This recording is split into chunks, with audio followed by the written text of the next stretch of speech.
Hello বন্ধুরা, আমি বাপি। এখন এই ভিডিওতে বেশ কিছু লেটেস্ট আপডেট নিয়ে কথা বলবো। এর মধ্যে ফার্স্ট আপডেটটি হলো মিঠুন চক্রবর্তী এবং জিৎ দুজনে কোলাবোরেশন করছে প্রডিউসার এবং অ্যাক্টর হিসেবে। এই সিনেমাটা জিৎ ফিল্ম ওয়ার্কস প্রডিউস করবে, মানে জিৎ প্রডিউস করবে সিনেমাটা, এবং মেল লিডে আমরা মিঠুন চক্রবর্তীকে দেখতে পাবো। এটা একটা কোর্টরুম ড্রামা ফিল্ম হতে চলেছে, যেটা ডাইরেক্ট করবে রাতুল মুখার্জি, এবং এই সিনেমার টাইটেল হতে চলেছে সাওয়াল, যেখানে আমরা একটা লয়ারের রোলে দেখতে পাবো মিঠুন চক্রবর্তীকে। আমি আরও বেশি খুশি হতাম যদি জিৎ এবং মিঠুন চক্রবর্তী অ্যাক্টর হিসেবে কোনো সিনেমাতে কোলাবোরেশন করতো, যেটা আমরা যুদ্ধের পরে প্রচুর মিস করেছি। তারপরে আর কোনো সিনেমাতে একসাথে কাজ করতে দেখা যায়নি।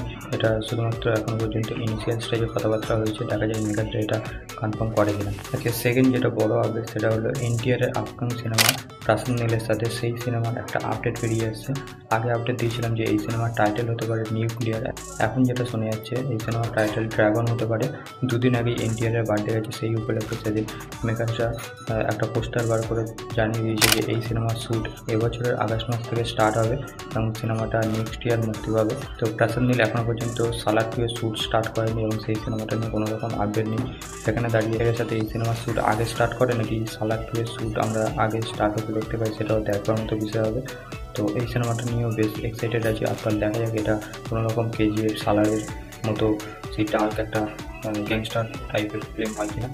পরবর্তী আপডেটটি তামিল একটা শিবা কার্তিকেয়কে নিয়ে। তো তার আপকামিং সিনেমার ডাইরেক্টর সিবি চক্রবর্তীর সাথে যাচ্ছে, যার সাথে সে এর আগে ডনের মতো কমেডি ড্রামা ফিল্ম করেছিল। সেই জনরাতেই আরও একবার কাজ করতে চলেছে এবং এই সিনেমার হিরোইন হবে রাশ্মিকা মান্দানা।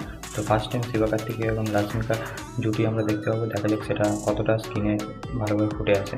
তো একটা আমাদের বাংলা সিনেমা থেকে এক্সক্লুসিভ আপডেটও বেরিয়ে এসেছে, যেটা হলো এসবিএফকে নিয়ে। তৈরি একটা মালায়ালাম সিনেমার রাইটস কিনে নিয়েছে, যেটা বাংলাতে রিমেক করা হবে, যেটা 2023-এ এসেছিলো। মালায়ালাম সিনেমা গারুডান নামে একটা ক্রাইম থ্রিলার জনরার ফিল্ম ছিল। তো সেই সিনেমাটাকে বাংলাতে রিমেক করা হবে এবং মেল লিডে আমরা দেখতে পাবো প্রসেনজিৎ চ্যাটার্জি এবং অনির্বাণ ভট্টাচার্যকে, যেটা ডাইরেক্ট করবে রাহুল মুখার্জি। প্রসেনজিৎ চ্যাটার্জি এবং অনির্বাণ ভট্টাচার্য দুজনেই দারুণ অ্যাক্টর। আগে দুজনকে ফেস অফ করতে দেখতে পাই কিনা এবং সিনেমাটা আফটার কেমন হয় সেটাও দেখা। আজকে লাস্ট অ্যান্ড ফাইনাল আপডেটটি দেবের আপকামিং সিনেমা দুর্গু ডাকাতকে নিয়ে। তো সেই সিনেমাটা শোনা গেছিলো সেল হয়ে গেছে এবং স্ক্রিপ্টের ওপর কাজ হয়েছে, এখনও মেকাররা চালিয়ে যাচ্ছে। তো এখন যে লেটেস্ট আপডেটটা বেরিয়ে যাচ্ছে যে এই সিনেমার শ্যুট এবছর নভেম্বর মাস থেকে স্টার্ট হবে, সিনেমাটা নেক্সট ইয়ার পুজো টার্গেট করে আসতে পারে, এরকমই আপডেট বেরিয়ে যাচ্ছে। এটা খুবই বড় স্কেলের একটা সিনেমা হতে চলেছে, যেটার বাজেট খুবই বেশি। ডাইরেক্টর ধ্রুব ব্যানার্জি দেবকে কিরমভাবে প্রেজেন্ট করে এবং দেব তার জন্য লুক নিয়ে অনেকটা খাটাখাটি করছে। আপনার দেখা যাক সিনেমাতে আমরা তাকে কেমন আবহাওয়াতে দেখতে পাই এবং সিনেমাটা আপনার ভালো হয় কিনা সেটাও দেখবার।